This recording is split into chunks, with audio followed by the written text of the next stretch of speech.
Joining me here in the studio this hour is our friend Brian Kendall. He's the principal of the Regional Alternative School here in town. He's in his 11th year at the Alternative School, his third year as the principal, and he's brought a couple of students with him. They're seniors, Macy Bennett and Kelsey Pickett. Welcome to WJBC. Thanks, Mark. Kelsey and Macy are part of a group of students. They're in a group called AltAction. I'll just start with you, Brian. What's AltAction? Why do you have it there? So AltAction, Mark, is a group of our students that are all about singular focus of empowering themselves as youth, and their goal is to grow the local community. And these are passionate young students that are just doing a tremendous job of creating change, not only within themselves, but within the local community and the school. We began a report on AltAction, a collaborative design research project, in a way that might seem a little atypical than the usual, and that was with a radio interview with the principal of the Regional Alternative High School. We began that way because the research that we're sharing today represents a radical refiguring of the researcher and participant relationship, one where we put our PIs alongside our collaborators, which include students, recent high school graduates who are adult mentors and allies, and also teachers and administrators from the school, together as co-collaborators.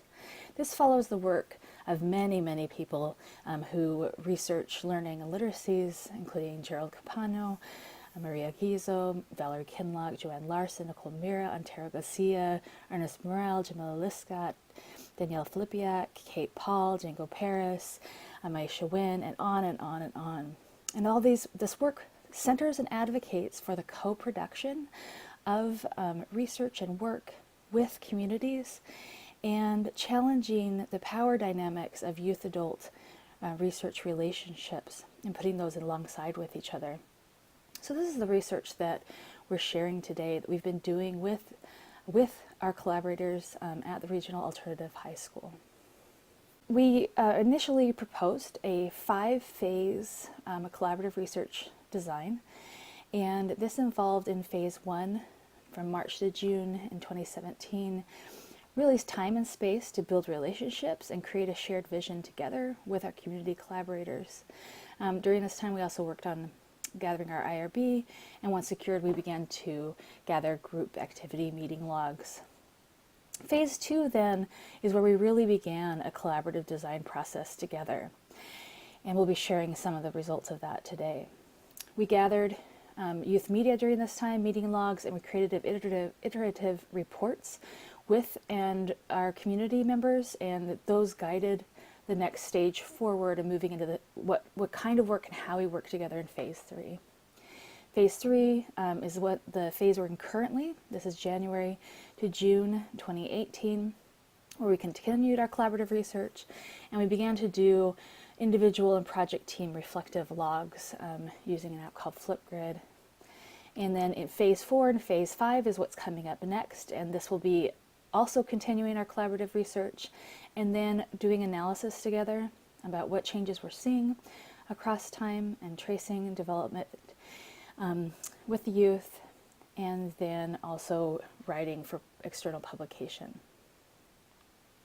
So the process that we've been going through is multiple steps. It's iterative and recursive, meaning that sometimes we go back and rework on a previous phase of this process, and then we move forward.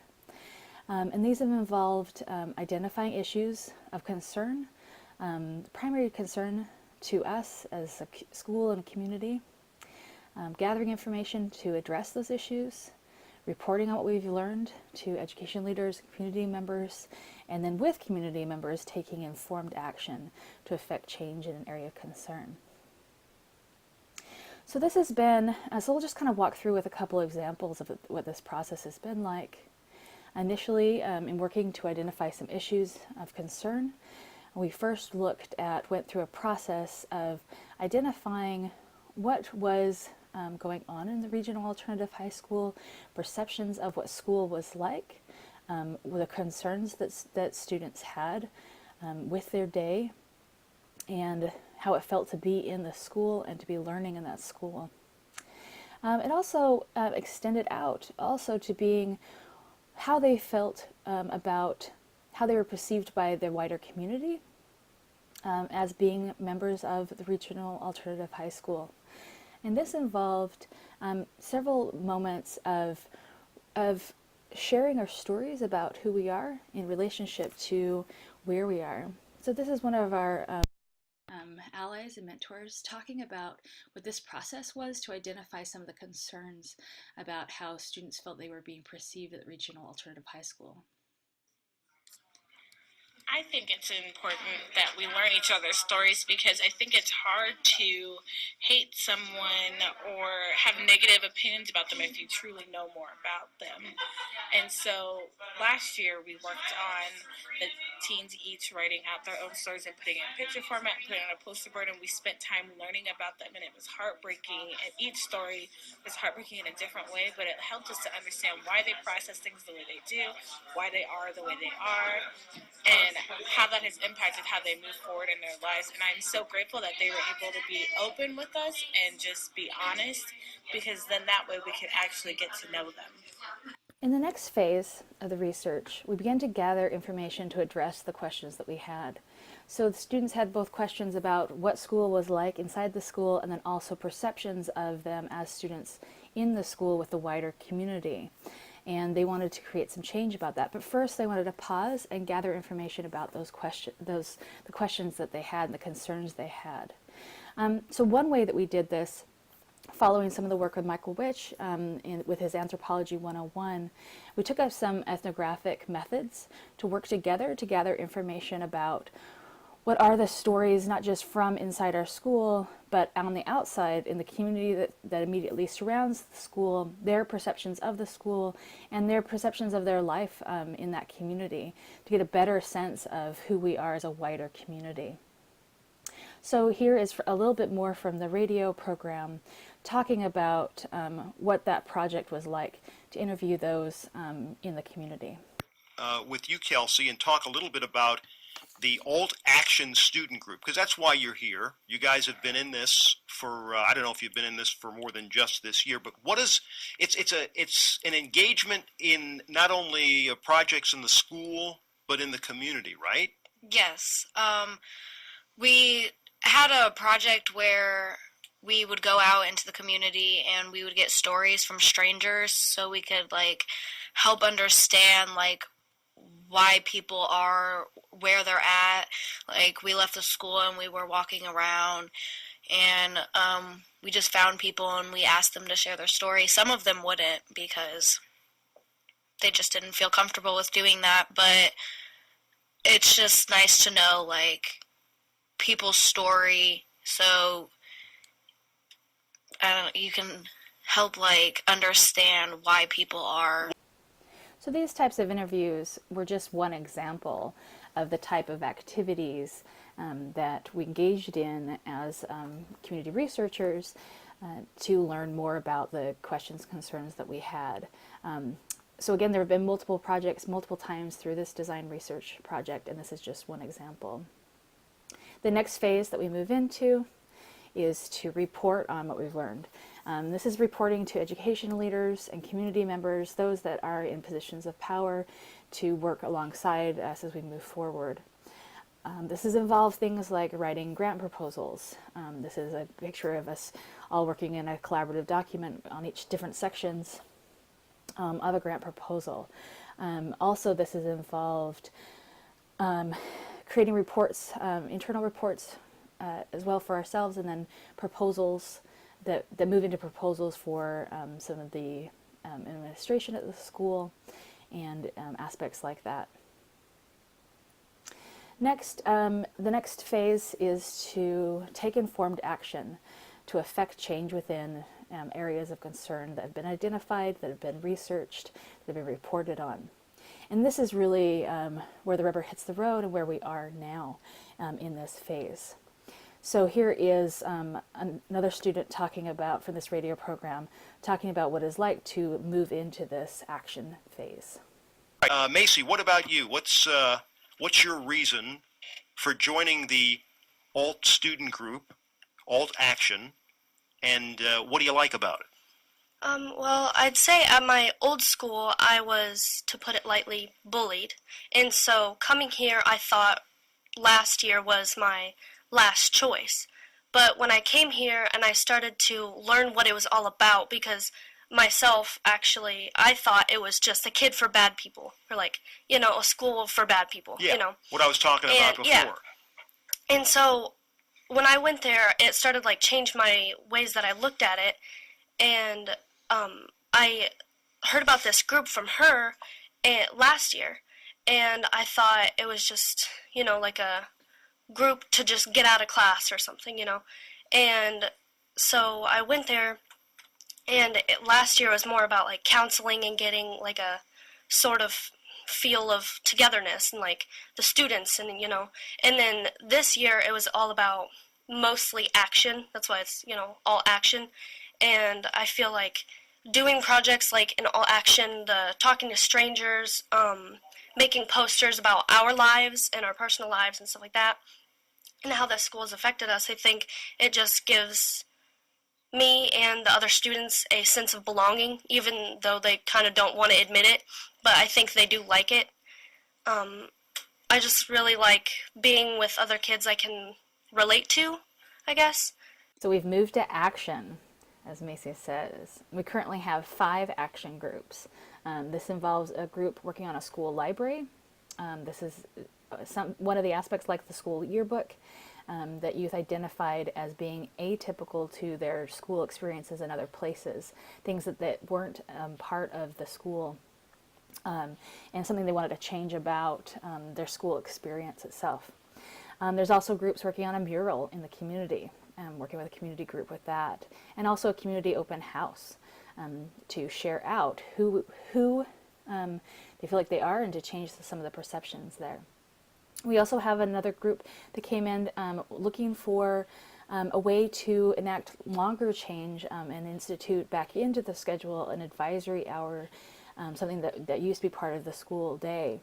And this would involve time for youth to process socio-emotional health issues and build community that way.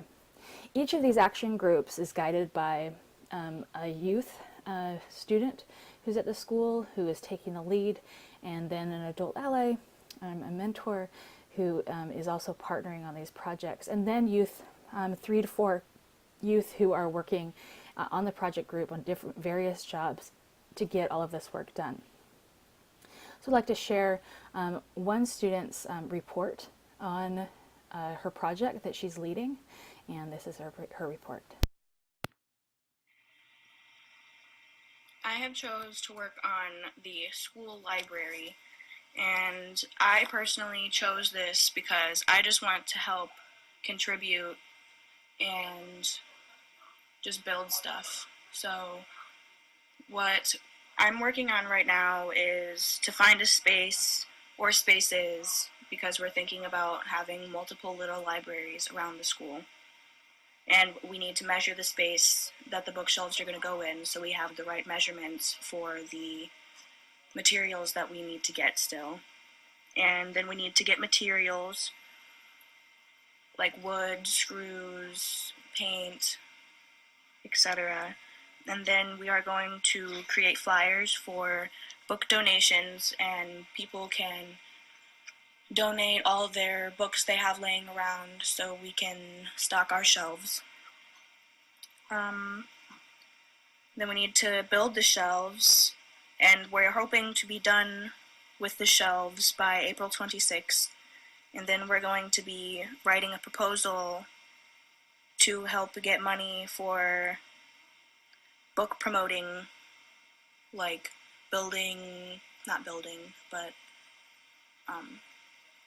like monitors for like book trailers so we can promote books so people can see what the actual book is about, rather than just looking at a book and thinking I'm not interested in that. They can have like a short clip to watch on the monitor to see what the book is about and see if they want to read it or not. So as you can see, these action projects are really thought through and planned and led by youth. And as we move into phase 4, which is next, we will continue these projects and then also start to analyze across this timeline that we have and the data that we have, looking for youth development and their growth as they see it, as well as what we can see and identify together and collaborate on that analysis. So we thought we would just leave with some final comments from the youth in this radio program and the interview, and see where they see themselves in terms of their development across this timeline so far. It sounds like you've learned, you're putting on this open house. It sounds like you've learned a little bit about leadership skills too, right? A lot. I see you shaking your head. A lot Yeah. about leadership Like skills. what?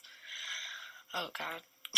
I wasn't. Because you guys have probably come from a place in your lives where you would maybe prefer to be in the background, Yeah. and now you're in the forefront. So what's changed for you? I feel like I'm more, I don't know.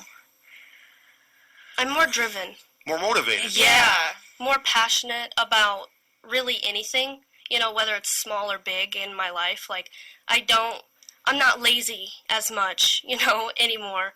So I just like to, I'm okay with taking charge and being, outgoing and, speaking up about things. Well, is it lazy, or is it just now having the energy to pursue those things that you're passionate about? Just, being overall just happier and more positive in this school. Yeah. All right, good. It's good to meet both of you. Thank you.